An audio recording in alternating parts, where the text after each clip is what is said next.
E para quem perdeu o último vídeo, a gente viu o assunto mais importante da física. Simplesmente isso, o assunto mais importante. Então, eu não vou nem entrar muito em detalhes. E se você quer saber qual é esse assunto, volta no vídeo, assiste ele. Mas espera aí, calma. Termina logo esse aqui. Esse aqui também é muito importante, beleza? Então vamos lá. Fala pessoal, eu sou o Miguel, seu professor, e estamos aqui para mais uma aula, parte 2 da aula de mecânica. Nossos objetivos de hoje: tração e polias, ou roldanas, esse nome pode ser usado também, decomposição de vetores e plano inclinado. A gente vai ver tudo isso na aula de hoje. Vamos começar logo com tração, polias ou roldanas. Você pode ouvir esse nome. O que é importante? Gente, quando você ouvir falar de tração, geralmente você está ouvindo corda. Força de tração geralmente é aplicada em corda. Polias, a gente vai ter dois tipos. Uma polia fixa e uma polia móvel. Beleza? Começando com as polias fixas, a gente vai ter o desenhozinho de um sistema de blocos. Esse bloco vai estar sendo puxado por uma corda, só que nessa corda a gente vai ter uma espécie de uma poliazinha lá em cima que vai ajudar ao puxar esse bloco. A gente tem um carinha que vai puxar ele, e quando ele puxa esse bloco vamos dizer que ele tem uma força-peso, né? Ele tem essa força-peso de 50 newtons, que é a terra puxando ele. O cara vai aplicar uma força maior que 50 newtons para poder puxar o bloco, beleza? A partir do momento que esse bloco ganha velocidade, a minha força ela pode ser igual a 50 ou maior, ela pode se continuar aumentando ou pode permanecer constante, porque quando o bloco adquire velocidade constante, a minha força resultante é constante, beleza? Se o bloco ele adquire velocidade constante e movimento uniforme, pronto, a minha força também vai ser constante. Isso é muito importante de se lembrar. Outro ponto importante, galera, é quando a gente vai para as polias móveis. Nas polias móveis, tem um pequeno detalhe. A minha força ela vai ser tipo dobrada. A gente vai ver no exemplo aqui agora. Deixa eu desenhar o exemplo aqui rapidão para vocês. Mas já vou adiantando que a força vai ser dobrada. A força da polia, por exemplo, se eu aplico 50 de força, 50 newtons, na polia, lá nas polias móveis, a minha força dobrou. Então eu vou estar aplicando, na verdade, 100 newtons. E isso vai facilitar eu puxar blocos mais pesados. Se eu tiver cordas infinitas, um estoque limitado de corda, eu vou poder botar várias polias e várias. E aí, cara, por exemplo, um carro, eu só dou uma puxadinha bem pequena e eu já ergo um carro. O sistema geralmente é com uma polia fixa e várias polias móveis. Cada polia móvel ela vai dobrar a minha força. Só que esse sistema para a gente ir em grandes altitudes ou grandes distâncias vai ser meio complicado. Porque se eu puxar 1 metro de corda, lá na minha polia eu só vou puxar 0,5. E essa força vai diminuindo pela metade. Então, enquanto a minha força aumenta, o meu espaço ele vai diminuir. A minha puxada ela vai reduzindo lá na polia. Certo? Beleza, isso quando eu tenho uma polia móvel. Quando eu tenho várias polias, tem algum tipo de fórmula? Tem alguma coisa que a gente usa? Cara, tem sim. Eu vou desenhar aqui para vocês um sistema com várias polias. Várias eu estou exagerando. Vou botar umas 4 polias. Tá certo? Meu bloco ele já vai estar suspenso, né? Eu já consegui dar uma puxadinha nele, por isso que eu estou desenhando ele suspenso. Estou desenhando aí 4 polias, uma fixa e 3 móveis. Bem tranquilo. Tá aí a minha cordinha, tá o meu carinha. Deixa eu terminar minha cordinha aqui. Tá o meu carinha puxando isso daí. E ele vai puxar 4 metros de corda e o meu bloquinho vai erguer apenas 1 metro. Lembra daquela ideia? A minha força aumenta o dobro e a minha distância, né, o quanto eu estou puxando, reduz pela metade por cada polia. Quando eu faço essa relação, eu tenho que o meu Fn é igual a força resultante dividido por 2N. O que é esse N? Esse N, gente, é o número de polias.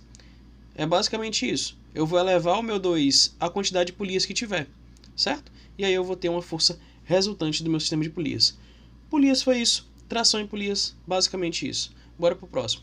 Decomposição de vetores. A gente já até viu isso em outras aulas.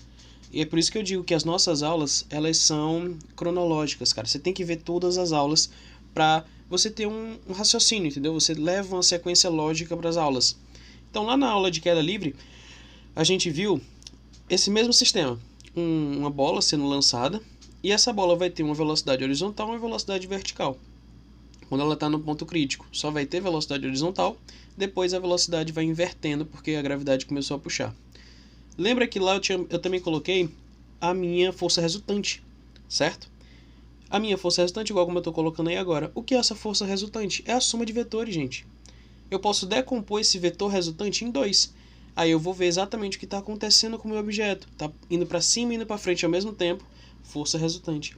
Eu posso escrever também de outro jeito.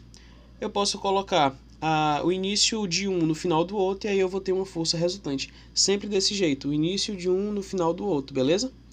E aí, cara, eu posso botar isso de várias e várias formas, escrever vários e vários vetores, e quando eu for pegar a minha resultante, é só eu pegar o início do primeiro e ligar no final do último. Vetor resultante. Certo? Vamos diminuir isso aqui agora e vamos ver isso num sistema de blocos. Vamos ver o que acontece num bloco, beleza? Vou desenhar aqui para vocês um bloquinho. Esse bloquinho vai estar sendo puxado aí com uma força resultante. Deixa eu desenhar meu vetor força resultante. Tá aí. Eu vou ter aqui, vou ter um vetor puxando para frente, um puxando para cima, esse bloquinho vai erguer, né? Uma força de 100 newtons e um ângulo de 30 graus. Como é que eu vou fazer isso? Só que à toa, o seno vai ser igual ao cosseno vezes, dividido pela minha hipotenusa, o cosseno cateto adjacente dividido pela minha hipotenusa e a tangente é o cateto oposto sobre o cateto adjacente divididos. Beleza? Para saber isso, ângulos tabelados, gente. 30, 45, 60. Lembra daquela tabelinha? Vou desenhar aqui ela para vocês. Seno, cosseno, tangente. Opa, peraí. Deixa eu apagar aqui rapidão. 30, 45, 60.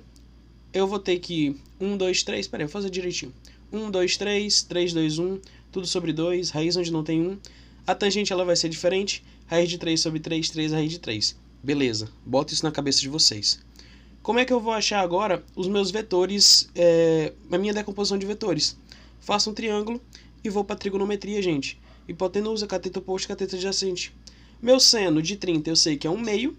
O meu cateto oposto é o que eu quero. E a minha hipotenusa é 100. A minha hipotenusa sempre vai ser o vetor força resultante. Tranquilo?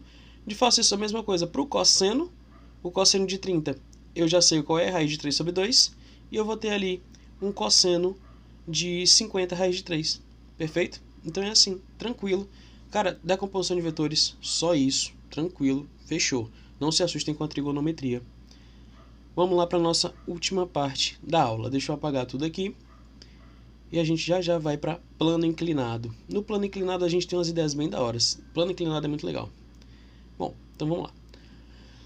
Plano inclinado. Bom, o nome já é bem sugestivo, né? Eu vou ter um objeto em cima de um plano inclinado, uma rampa. Vou desenhar aqui a minha rampa. Deixa eu desenhar aqui minha rampa, um triângulozinho. Esse triângulo ficou feio. Vou fazer um triângulo melhor. Tá aí, triângulo. Esse quadrado ficou pior ainda. Quadradinho, beleza. O que vai acontecer nesse quadrado? Esse quadrado ele vai ter uma força-peso puxando ele para baixo, certo? É o planeta puxando ele. Como ele está em contato com a superfície, ele vai ter uma força normal. E essa normal, quando a gente decompõe esses vetores, quando a gente faz a resultante deles, eu vou ter uma força. E é por isso que esse bloco ele cai. Por isso que ele é puxado pela rampa. Olha a força resultante. Onde é que ela está? Gente, para calcular isso, tem algumas fórmulas. Eu vou deixar passando aí a força resultante que a gente já sabe, viu na aula passada. Massa vezes aceleração. A normal no plano inclinado, massa vezes gravidade vezes o cosseno de θ. Força-peso, massa vezes gravidade. E ainda tem a força de atrito, entendeu? Que a minha força resultante tem que ser maior que a de atrito para que o meu bloco caia, certo? Força de atrito a gente também já viu na aula passada. E essa letrinha aí, eu vou deixar vocês para vocês verem na aula passada, tá? Vou copiar o meu triângulo, o meu plano inclinado, para a gente ver a parte final da nossa aula. Gente, essa força peso, esse vetor resultante peso, a gente pode decompor ele. A gente está decompondo vetores faz a hora, então vamos decompor ele também. Eu vou decompor ele em PY e PX, certo? Quando eu faço o resultante, eu vou ter a minha força peso. Tranquilo demais. Para que isso, professor? Porque fórmula, vai aparecer uma formulazinha, mas é só para desencargo de consciência, só para dizer que eu não botei.